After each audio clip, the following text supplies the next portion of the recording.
Hello, and welcome, my wicked little birds. Join me as we now read from the dusty tomes of eerie authors that came before us who are long dead in their grave. The Boarded Window by Ambrose Pierce. In 1830, only a few miles away from what is now the great city of Cincinnati, lay an immense and almost unbroken forest. The whole region was sparsely settled by people of the frontier, restless souls who no sooner had hewn fairly habitable homes out of the wilderness and attained to that degree of prosperity which today we should call indigence, that impelled by some mysterious impulse of their nature they abandoned all and pushed further westward to encounter new perils and privations in the effort to regain the meager comforts which they had voluntarily renounced. Many of them had already forsaken that region for the remoter settlements, but among those remaining was one who had been of those first arriving. He lived alone in a house of logs surrounded on all sides by the great forest, of whose gloom and silence he seemed a part. For no one had ever known him to smile, nor speak a needless word. His simple wants were supplied by the sale or barter of skins of wild animals in the river town, for not a thing did he grow upon the land which, if needful, he might have claimed by right of undisturbed possession. There were evidences of improvement.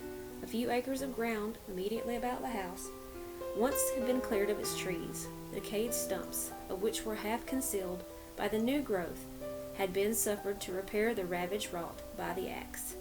Apparently the man's zeal for agriculture had burned with a failing flame, expiring in perennial ashes. The big log house, with its chimneys of sticks, its roof of warping clapboards, weighted with the traversing poles, and its clinking of clay, had a shingle door, and directly opposite a window. The latter, however, was boarded up.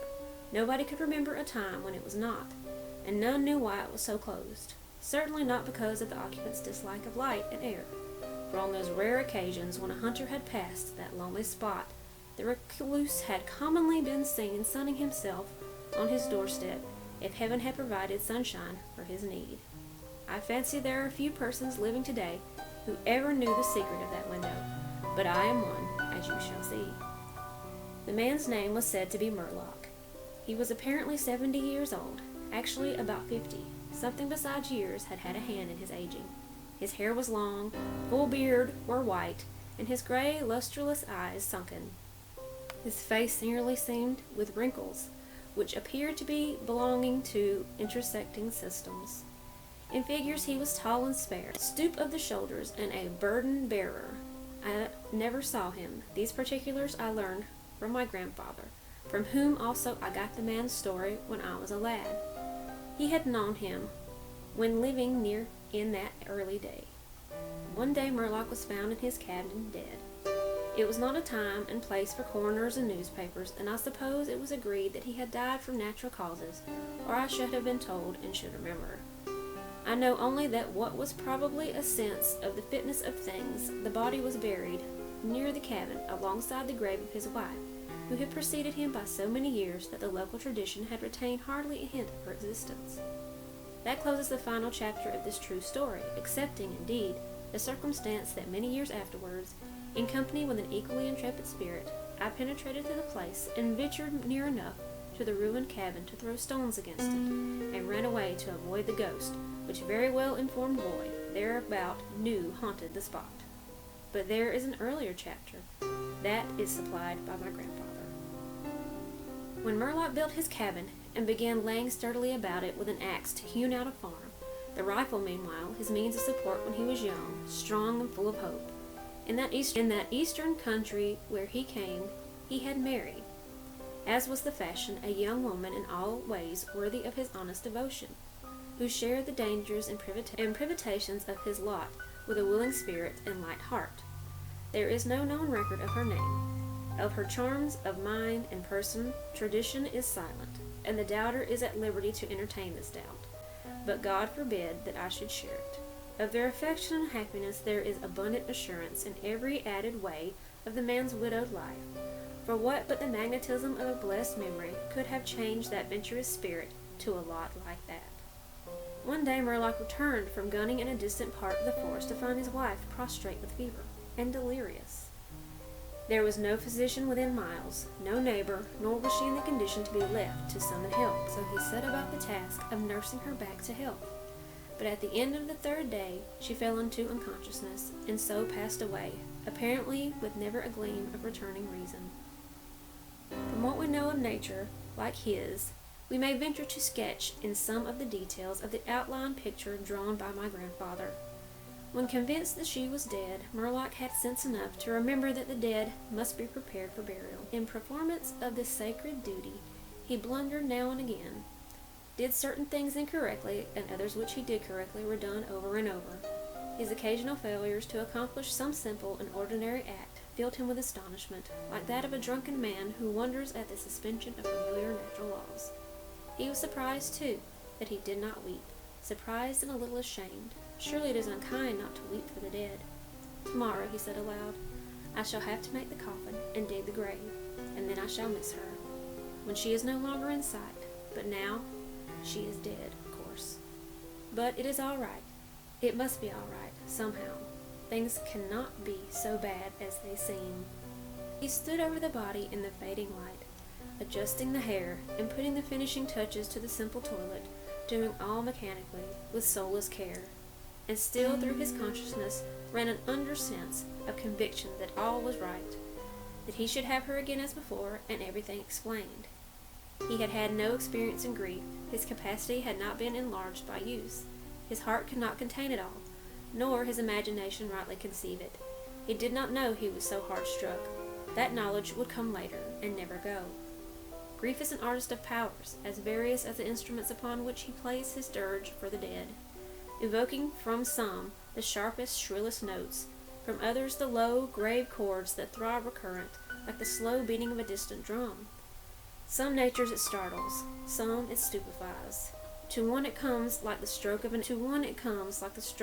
arrow, stinging all the sensibilities to a keener life.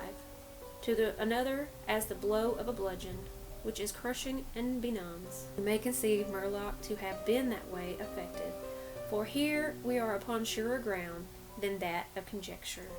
No sooner had he finished his pious work than, sinking into a chair by the side of the table upon which the body lay, and noting how white the profile shone in the deepening gloom, he laid his arms upon the table's edge and dropped his face into them, tearless yet unutterably weary.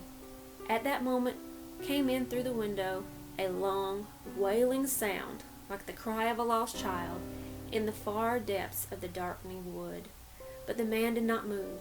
Again, and nearer than before, sounded that unearthly cry upon his failing sense. Perhaps it was a wild beast. Perhaps it was a dream, for Murlock was asleep. Some hours later, as it has afterward appeared, this unfaithful watcher awoke, and lifted his head from his arms, intently listening. He knew not why. There, in the black darkness, by the side of the bed, recalling all without a shock, he strained his eyes to see. He knew not what. His senses were all alert. His breath was suspended. His blood had stilled its tide, as if to assist the silence. Who, what, had wakened him, and where was it? Suddenly, the table shook beneath his arms, and at the same moment he heard, or fancied that he heard, a light, soft step. Another. Sounds as of bare feet upon the floor. He was terrified beyond the power to cry out or move. Perforce he waited there in the darkness, those seeming centuries of dread, as only one may know, yet live to tell. He tried vainly to speak the dead woman's name, vainly to stretch forth his hand across the table to learn if she were there. His throat was powerless. His arms and hands were like lead. Then occurred something most frightful. Some heavy body seemed hurled against the table with an impetus that pushed it against his breast so sharply as nearly to overthrow him, and at the same instant he heard and felt the fall of something upon the floor with so violent a thump that the whole house was shaken by the impact.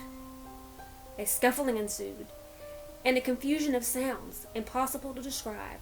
Murlock had risen to his feet. Fear, by excess, forfeited control of his faculties. He flung his hands upon the table. Nothing was there. There is a point in which terror may turn to madness, and madness incites to action.